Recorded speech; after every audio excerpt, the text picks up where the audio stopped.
These horrific events happened in the city of Vladimir. I will tell you one story.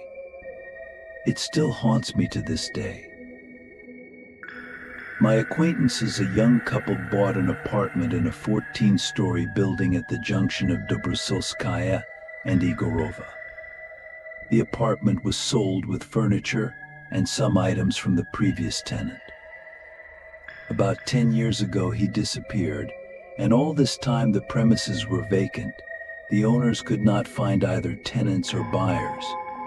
Nobody liked the place. It was terribly uncomfortable there. This apartment seemed to drive everyone away. The neighbors told me when I started to find out the circumstances of this whole story with the Funeral Services Bureau, in order to write some interesting essay. We ourselves feel uneasy next to it. It's vacant, and it always seems like there is someone there. But my acquaintances were attracted by the affordable price of the apartment. The very next day after the deal, they started sorting out old things, most of which they just wanted to throw away. In the room by the window was a desk, old, Soviet-like, from some office, and on it a black typewriter, non-working. The keys did not press, the ink ribbon dried up, the mechanisms did not turn. In general, iron garbage. But when they lifted it, a thin pack of sheets was found underneath. The typewritten diary of the previous tenant. In the corner, in small handwriting, was an unknown name, Vadim Kornilov. The content of these records alarmed everyone. I quote without the slightest changes. November 1st, 1999. I burned my old diary. What was I complaining about then? It was just life, but now I'm afraid to approach the window, afraid to turn on the light. I even avoid walking around the apartment because the floors in the hallway creak, and it seems to me that someone is already standing on the other side of the entrance door and listening, whether I'm home or not. Now I understand what was going on in Kirill Andreevich's soul.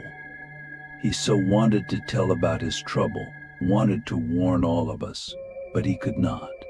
He couldn't even write about it directly, so he encrypted his story in a literary text.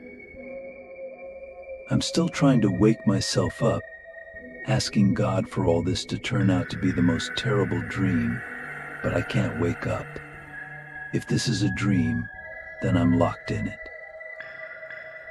I will tell. I will type. He could not inflict impotence on my hands. May 10th, 1999. I remember I was returning home from my disgusting job. I was a scribe in the Frunzensky District Court, next to the famous Vladimir Central. I prepared transcripts from meetings, deciphered, designed, typed. A pathetic job. Not what I wanted to do in life. I graduated from the philological faculty of our Vladimir Pedagogical Institute, but I could not work in my profession. I could not interest students. They were difficult, respected no one, and at some point I dropped everything and left school. I got a job in court out of desperation, just out of hopelessness. I took courses. It was a hole. They paid $2,000 a month. They didn't even have a normal typewriter for me. There was a broken one lying around, and I carried mine. Somehow I coped. That day I was more tired than usual. The typewriter was heavy. I carried it in one hand, then in the other. I could leave it at work, but it was inherited from my grandfather, an old literature teacher, and I was afraid for its safety. In our city they could steal even from the court building.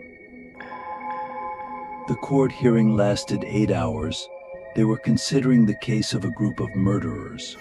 My head hurt, my wrists ached, and from the gray sky fell icy drops. The spring was cold, and it was getting worse in my soul. At the bus stop, I noticed an announcement on a lamppost. On a soaked notebook sheet, it was written that a certain Kirill Andreevich was looking for a good typist, capable of quickly recording the text read by the author. The volume of work was large. Below was an address. My meager salary was not enough for anything, and this announcement seemed to be just for me. I tore off the paper and went home. May 11th. After work, I went to the specified address. The writer lived not far from me in a 5-story building on Jubilee Street. Having climbed to the 3rd floor, I rang the doorbell. There was no answer. Thinking that Kirill Andreevich was not at home, I was about to leave, but suddenly a timid voice was heard. "W, who's there?" "I'm here about the ad." The lock clicked. The door opened slightly. A short gray-haired man appeared in the doorway. He was afraid to open the door wide. Understandable. So many robberies in the city, I thought. "Are you Kirill Andreevich?" "Yes, it's me. You see, come in. Since you're here about the AD." He let me in, noticing my massive black typewriter case. The writer's apartment smelled like a cellar earth. Some dampness hung in the air, dust and darkness all around. Daylight was blocked by heavy curtains. Only an old lamp illuminated the room. Along the walls, bookshelves, even with very old books. Kirill Andreevich pointed me to the sofa, and he himself sat down at a desk cluttered with papers and turned to me. "I already thought that no one would respond," he said. "What's your name?" "Kornilov." "That is." "Vadim. It's just that at work everyone always calls me Kornilov, Kornilov." "Are you by any chance a relative of Professor Kornilov, Alexei Alexeyevich?" "That's my grandfather." And I knew him. The writer suddenly came to life. "Really?" "Yes, I knew him very well. He taught me a lot. We even conducted one research together." "Which one?" "Well, philology. We dug in old texts. We were looking for one thing. It was our dream. But then Alexei Alexeyevich died. It's been 10 years already, and I continued to search." Here he fell silent, not finishing his sentence. "And found it?" I asked. "Yes," he nodded. "I found it, completely unexpectedly. Moreover, here in our city." I wanted to clarify what exactly he was talking about, but he, sensing this, moved on to something else. "I see you have a typewriter with you." "Yes, this is my working tool." "And what do you do?" "I'm a stenographer in the district court." "Don't they use computers there yet?" "What computers?" "They are far from typewriters," I tried to joke, but the writer did not find it funny, and neither did I. I never knew how to be cheerful. "I see," he said after a pause. "It's very good that you have experience in this work. You suit me.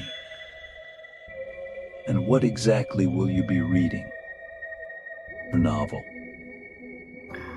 I wrote it by hand, and the publisher requires a typewritten text." "And how much will you?" "Well, you understand." "Money?" I will pay you. How much do you want? And how big is the volume of work? We can manage in a week if we work a lot, or in 2, I don't know exactly. Well, probably 1,500 rubles, but better 2. I will pay you 10. Deal? I agreed. 10,000 just for a week. Usually this is my earnings for 5 months. We agreed that I would come to him every day after work. He even gave me 3,000 rubles in advance. It was clear that I was very much needed with my typewriter. From May 12th to May 15th, I came to him every evening. He wrote a terrible historical novel about some skilled mechanic, alchemists, extraordinary coffins, mad inquisitors, and inhuman tortures in the dungeons of castles. I typed quickly, out of habit. I did not concentrate on meanings or plot. Sometimes the writer would stop and stare at one point for a long time. This could last 20 or even 30 minutes. During this time, he was silent and did not react at all to my requests to continue dictating. Sometimes Kirill Andreevich would start crying just out of the blue. I tried to talk to him, understand what was wrong, calm him down, but he refused to explain anything. Then he wiped his tears and continued to read. But what struck me the most was his strange obsession with darkness. My eyes were so tired that even the black letters on the white sheet turned into trembling fat spots. Once I couldn't stand it and went to the window to part the curtains, but the writer was horrified and, running up, stopped me, pushed me away, but immediately apologized and began to explain that he cannot stand neither curtained windows nor open doors, and in general has not been outside for a very long time. How did you post the ads then? I asked.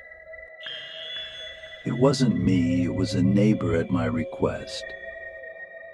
May 16th. Sunday, day off. I came to the writer at noon, rang the doorbell and waited for him to open. But Kirill Andreevich did not open. I rang again and again. The writer did not approach the door. It was strange. I waited a bit and went down the stairs. But then the door lock clicked. I turned around and saw an old woman coming out of the neighboring apartment. Sweetie, are you here for Kirill Andreevich? Yes. Where is he? He's no more. He died. How did he die? When? This morning. I couldn't believe it. We just talked to him yesterday. Here, take it. The old woman handed me the money. What is this? Your 7,000. Then she told how Kirill Andreevich knocked on her wall early in the morning, how she came to him. He asked her to take the papers from the table and take them to her place, hide them, and also take the money from the closet and give it to me when I come. And I listened, looking at these 7,000, and I felt infinitely sorry for the old writer. I had already become a little attached to him. And he buried his mother half a year ago, said the old woman. And now he himself. After her. And he was only 55 years old. Sweetie, you would have come to his funeral after all, you knew him. Of course. But there's no one else but us. And who will bury him if there's no one? Well, he made a contract with that bureau that buried his mother, like just in case, as he felt. So they will. They took his body today. I have no idea how they found out. Did he manage to call them? They have a boss there, a tall one, in a black suit. He said that the funeral is on the 18th at the Prince Vladimir Cemetery at 10 o'clock. I didn't even know that they still bury there, because they take everyone to Ulybyshovo, so we'll go to Prince Vladimir. May 18th. Having taken a day off from work, I arrived at the Prince Vladimir Cemetery. I didn't find the burial place right away. I walked along a quiet path among crooked fences and old tombstones and noticed an old woman, the writer's neighbor. She was standing deep in the cemetery forest at a freshly dug grave and waiting. I approached and greeted her. A few minutes later, the procession appeared. 4 skinny, hunched gravediggers were carrying a massive black coffin, and behind them walked the tall one in a black suit. I'm afraid for Kirill Andreevich's soul. No one read the psalter over him, said the old woman, watching the approaching coffin. The grave diggers put it on the prepared supports and removed the lid. The writer lay as if alive, and his frozen face seemed somewhat restless. The old woman, wiping away tears, took out an icon from her bag, put it on the deceased's chest, and kissed him on the forehead. Then she covered Kirill Andreevich with a shroud and with the words, "The Lord's earth and its fulfillment, the universe and all who live in it," sprinkled the body with earth in the shape of a cross. The gravediggers covered the coffin with a lid and secured it with some special levers located in the corners. The tall one approached and inserted a key into an inconspicuous hole in the end of the coffin and turned it several times, as if winding something up, and when he pulled it out, ticking was heard. Some mechanism started working. The neighbor and I looked at each other in surprise. She shrugged with a look of, well, that's how it should be. The gravediggers lowered the coffin into the pit and quickly buried it. After the funeral, I asked the old woman to give me the writer's papers. I decided to complete the typewriting of the novel, reproduce it, and send it to publishers. In the store near the house, I bought a bottle of vodka, although I don't drink at all. I thought that Kirill Andreevich should be remembered. I drank a little and immediately got drunk. I just sat and thought for several hours. The bottle slowly emptied, and by night I felt like getting to the novel, but as soon as I started working, I almost immediately fell asleep, right at the typewriter. May 19th. The morning was heavy, and it wasn't about the hangover. I was having nightmares, as if I'm standing at night in the cemetery at the writer's grave, and next to it on the ground he himself lies, looks at me with pain and horror and screams something at me. But I don't hear the words. I just see a wide open, terrible black mouth, as if with bitumen around and inside. Blinking, I got up from the table and saw some strange text on the sheet inserted into the typewriter. Pull me out. I beg you. Help me. Help. I'm locked up. Vadim, I beg you. I'm not dead. I'm locked up. I immediately remembered that this is exactly what the writer was screaming at me in my dream. I didn't understand how I managed to record these words. I was asleep. I thought that this is just something reflexive developed during work in court. And nightmares because of vodka and all these impressions of the previous day. And maybe it wasn't typed in a dream, but in some drunken delirium which I just don't remember. May 20th.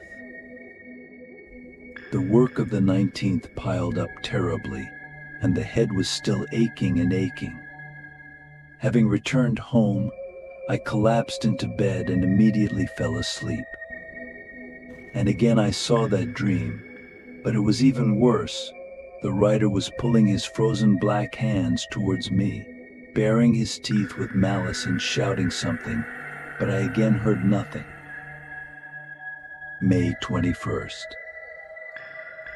I woke up at 4 in the morning, couldn't sleep, again nightmares, and such that when I opened my eyes, it seemed that 5 shadows were looming over the bed. I immediately recognized them. These were those 4 grave diggers and the tall one in a black suit. I even screamed and jumped out of bed, but there was no one in the room. And when night came again, I deliberately did not go to bed. The next day was a day off, and I decided not to sleep. I was scared. I kept walking around the room and thinking. I didn't understand why the writer was haunting me. By 3 o'clock, my eyes started to close. I decided that I needed to fall asleep at the typewriter again and maybe find answers in the morning on a sheet of paper. May 22nd. I was again transported to the night cemetery, but now next to the grave lay not the writer, but me. And Kirill Andreevich stood and looked at me, and with such coldness in his gaze, as if I deserved everything that happens to me, but I didn't understand what. I just felt a heavy fear like a lump in my chest. The writer tried to explain something to me, and I looked at his moving lips and heard nothing. Only the fingers of my hands continuously beat on the hard ground, like on the keys of a typewriter. When I woke up, I saw the text. I'm not dead. Do you remember my novel? It was me. I bought the coffin from him. From him. He's cunning. He's dangerous. He has sophisticated tortures. He doesn't need a red-hot iron. He loves to watch despair. And he avenges the world for his mistake. I'm so cramped. Unbearable. Bureau. Find the Funeral Services Bureau. I've never encountered anything supernatural in my life. The typed text really reminded me of the plot of Kirill Andreevich's novel, only greatly simplified. Find the Bureau. And I went, but I didn't even know what I would do when I found it. I walked around the whole city. I was looking at random and couldn't meet the tall one in a black suit anywhere. But in one place they helped me. At the bottom of the wooden staircase leading from the steep hill of the Christmas Cathedral to Uritsky Street, there is a monument workshop.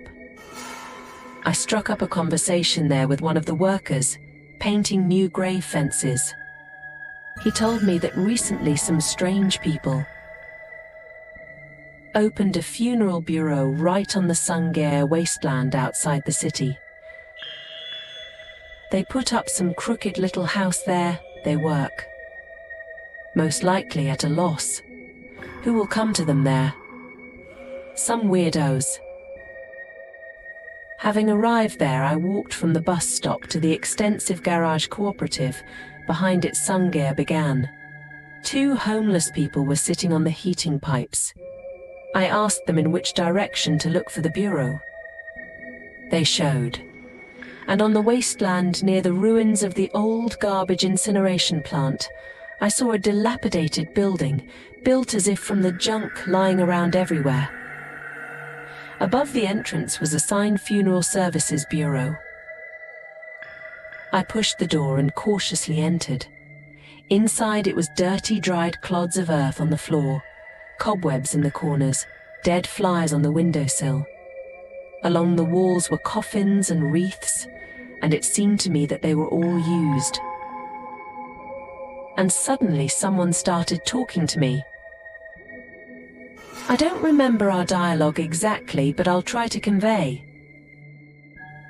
Our bureau is ready to take on all the worries of organizing a funeral. We will help alleviate the pain of loss and decently accompany your loved one on their last journey. I turned around and saw a man coming out of the service room. It was the tall one in a black suit. His appearance didn't scare me at all. I didn't really look at him at Kirill Andreevich's funeral, but now I saw that this is a young man, maybe not older than me, with a calm and even beautiful face, albeit pale, like a consumptive's. "How can I help?" he asked. "I was looking for you." "Why?" I had to answer something. "I have a relative. Died. Grandfather." The tall one looked at me suspiciously. "I remember you," he said. "You were at the funeral of that writer." "Yes, in general. Funerals are needed again. And there will be a funeral. I will organize everything. You will only need to purchase the necessary things." I see. I seemed insane to myself. Coffin. Flowers. They have symbolic meaning for many. Red roses, martyrdom. Lilies and white roses, spiritual purity. Branches of ivy, pine and spruce, unending life and eternal love for the deceased. And willow, resurrection. I wanted to leave, just drawn to the door. But I stayed and decided to speak directly. "Listen, you might think I'm sick. Most likely that's the case, and probably I'm wasting your time for nothing. I'm not here because of the funeral. My grandfather died 10 years ago. I came because I have questions." The bureau owner listened carefully. "I'm tormented by nightmares. Every night, I see Kirill Andreevich, and he constantly talks about you and your bureau. Why?" The tall one was silent. At the same time, he moved the corner of his mouth strangely, as if he wanted to smile. The door to the bureau suddenly slammed shut on its own. It became dark in the hall, as if night had fallen outside. But I clearly saw the white face of my interlocutor. "Don't be afraid," he said. "It's better to talk about serious things with the doors closed. What secrets can a funeral bureau have?" "Very old ones." He looked at me especially intently. "Vadim, I don't remember that I named him my name. Didn't Kirill Andreevich try to explain something to you about this place?" "Not while he was alive." The tall one liked this answer, and I was scared. "Kirill Andreevich and I are bound by a contract, and you, I see, are a random person in this story." I was silent. "Tell me, do you believe in eternal life?" followed the question. "After death? Heaven, hell?" "No, in eternal life here." "I don't know." "But would you agree?" "To what?" I didn't understand what all this strange conversation was about. "To immortality." Like everyone else, probably. And what if eternity turns out to be a curse? What if the world changes but your life does not? You will know it inside and out, comprehend everything available to a person, and it turns out that there are only impenetrable walls further, and behind them the thickness of the earth. The world will become cramped, like a narrow box, and you will lie inside, beat on the lid, scream, but no one will hear you. I was sure that I was dealing with a dangerous madman. First, he scared Kirill Andreevich, did this with him, and now, it seems, he took up me. Maybe he sneaks into my apartment at night, whispers horrors and forges all these text messages. Many years ago, a skilled master passed on to me the secret of making coffins capable of breathing life into a dead body, and a person will never die again. I offer you to sign a contract for death, resurrection and subsequent eternal life. I remember, my breath caught. I even coughed. Do you agree? He asked. Are you serious? Absolutely. He took a paper with handwritten text out of his jacket. I had to somehow get out of this funeral bureau. I had to move along the plot, greased by this sick man. If I get eternal life, what do you get? I replenish the treasury of good deeds. And what? I will die, you will put me in a coffin, and then I will just wake up and do whatever you want. And why did that master pass the secret on to you? He exchanged it. For what? For freedom. I fell silent. All this was already too strange. Shall we sign? I already imagined how I would be telling all this nonsense to the police. Yes, I agreed, just to get out of there as soon as possible. Good, the bureau owner smiled. And at the same moment I was transported to a dark, narrow corridor. The tall one was leading me, pointing to a metal door ahead and muttering some prayer. I was seized with fear, and the more I was afraid, the deeper I went into the funeral services bureau. My legs were moving on their own, and now I'm inside some kind of cell, a low ceiling, a straw bed, an iron crucifix, a candle. Only the walls were not stone, but made of the same material as the whole bureau: rotten boards, rusty metal shields, dirty plastic grates. The owner showed me a small black safe in the corner. Inside it was a whole pile of papers, signed at different times. Your turn. He handed me a pen. I started to hesitate. I need to think, I said. I'm just not ready yet. Everything is too fast. I was already thinking of running away, but 4 gravediggers entered the cell. One had a bag in his hand, the others sharp shovels. And I signed. They took me out of the bureau. I turned to the door. The tall one was standing in the shadow of the room and looking at me. How soon will I die? He remained silent, and I knew that everything was real. Something bound me when I signed, as if my coffin had already been nailed and clods of earth were falling on the lid. May 23rd. I returned to the bureau late at night. In my hands was a canister of gasoline and an axe at my belt. I didn't even know what I was hoping for. I looked in the windows. All 5 were in the building. I saw their shadows. I doused the walls with fuel and struck a match. The building caught fire quickly, like a haystack.